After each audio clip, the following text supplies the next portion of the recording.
দেখো আমগুলো দেখতে পাচ্ছ, মানে আর একটা সাইজ দেখো, দারুণ সুন্দর না?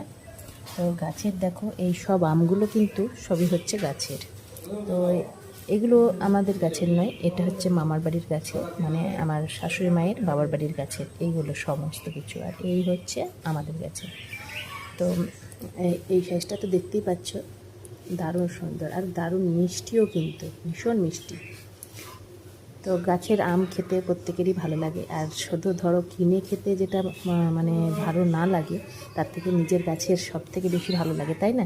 তো সত্যি এক একটা সাইজ এত সুন্দর হয়েছে, খুবই ভালো লাগছে, বেশ সুন্দর। তো তোমাদেরও কাদের কাদের গাছ আছে তোমরা অবশ্যই জানো যে গাছের ফল মিষ্টি হলে, মিষ্টি হোক বা টক যেটাই হোক না কেন, টক হলে তো আচার করে খাওয়া যাবে, আর মিষ্টি হলে তো এমনিই খাওয়া যাবে, তাই না? তো যাই হোক, যেটা ধরো মানে এইটাই যে পাওয়া, এটা হচ্ছে সবথেকে বড় ব্যাপার, মানে নিজের গাছের জিনিস।